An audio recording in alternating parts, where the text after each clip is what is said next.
ये कहानी एक 24 साल के लड़के की है जो सेठ के यहाँ नौकरी करता था। उसके माँ बाप बचपन में ही चल बसे थे। उसकी ज़िंदगी बड़ी कठिनाइयों में गुजर रही थी। वह रोज़ नौकरी पर जाता था, पैसे कमा कर लाता था, फिर खाना बनाता और खाकर सो जाता था। एक दिन जब वह रास्ते से गुजर रहा था तब उसने देखा कि एक बूढ़ा फकीर 3 गठरियाँ लेकर पेड़ के नीचे बैठा हुआ था। फकीर ने आवाज़ लगाई, सुनो बेटा, क्या तुम मेरी मदद कर सकते हो? मेरे पास ये 3 गठरियाँ हैं जो बहुत भारी हैं। अब मैं बूढ़ा हो चुका हूँ और चलते चलते थक गया हूँ।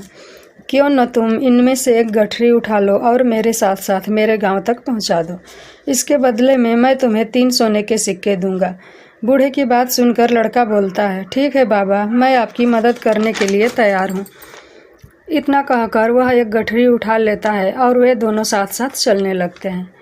कुछ दूर चलने के बाद लड़के को यह एहसास होने लगता है कि गठरी बहुत भारी है। आगे चलकर एक सुनसान रास्ता आने पर लड़का जिज्ञासा बस पूछ लेता है, बाबा, इस गठरी में आखिर ऐसा क्या है जो इतना भारी है?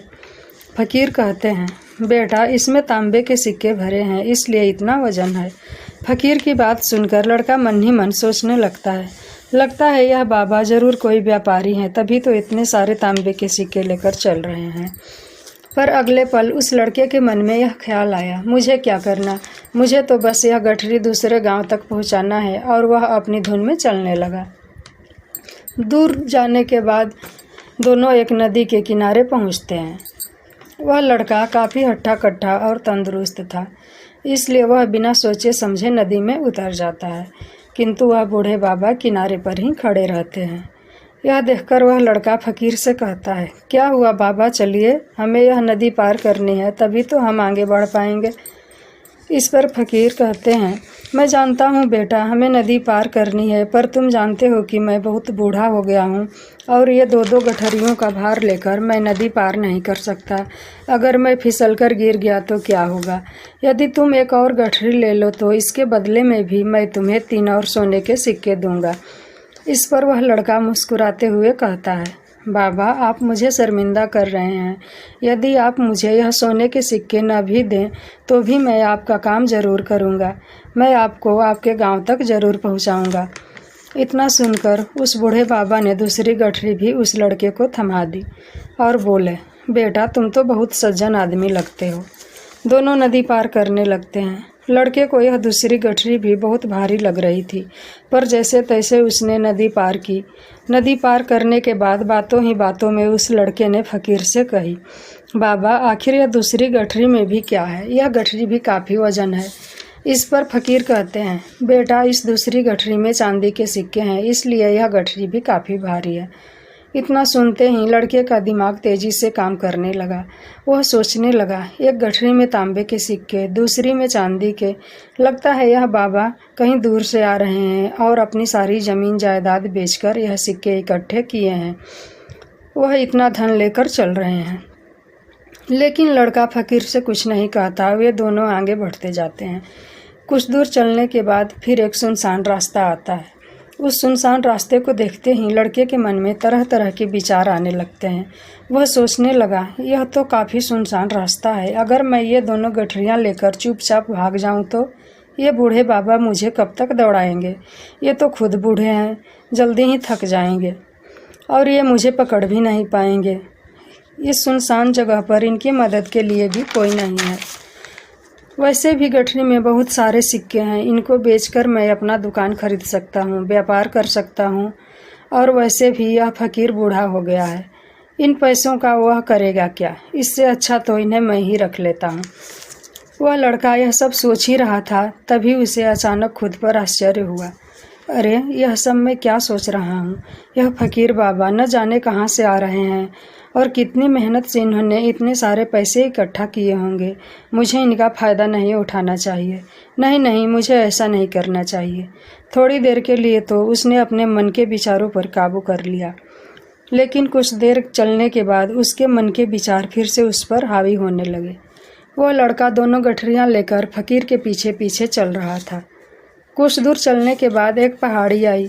बूढ़े बाबा वहीं रुक गए और उस लड़के से कहते हैं, बेटा, मैं यह पहाड़ी नहीं चढ़ पाऊंगा। मैं अब काफ़ी बूढ़ा हो गया हूँ और अब मेरे घुटनों में भी दर्द रहता है।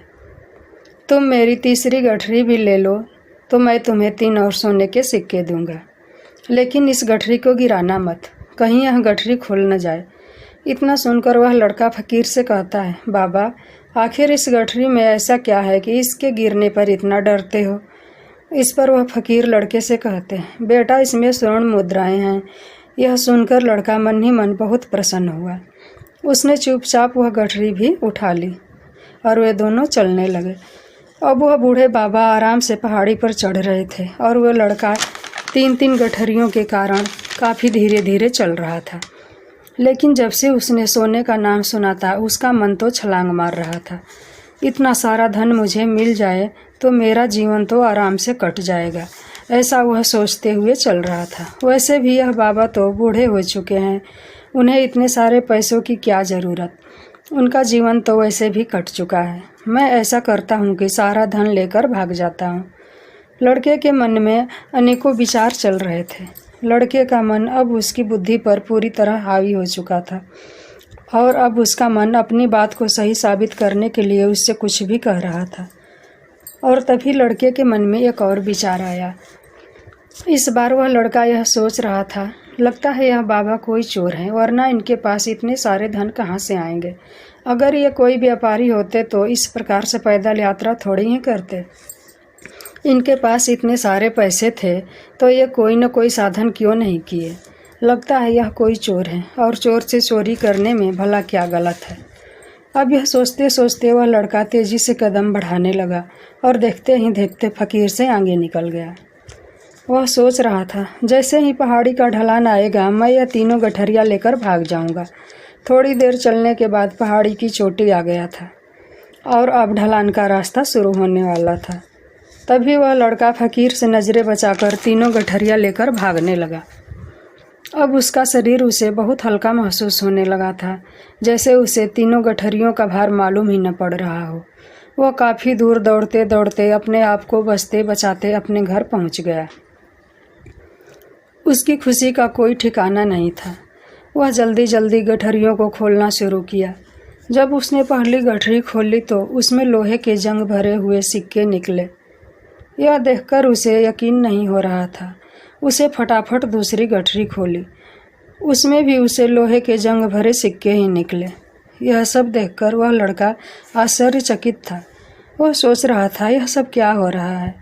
वह फकीर ने तो मुझसे कुछ और ही कहा था। अब उसने वह सोने वाली गठरी खोली और उसमें भी लोहे के जंग भरे हुए सिक्के ही निकले। यह देखकर उस लड़के को बहुत गुस्सा आया। वह सोच रहा था कि आखिर फकीर ने मुझसे झूठ क्यों बोला। वह फकीर बोल रहा था कि एक में तांबे के सिक्के हैं, दूसरे में चांदी के और तीसरे में स्वर्ण मुद्राएं हैं। वह यह सोच ही रहा था कि तभी उसकी नज़र थैले में पड़े एक पत्र पर पड़ी। उसने वह पत्र खोला और पढ़ने लगा। उस पत्र में लिखा था, यह पूरा नाटक एक ईमानदार व्यक्ति की खोज करने के लिए रचा गया है और मैं इस राज्य का राजा हूँ।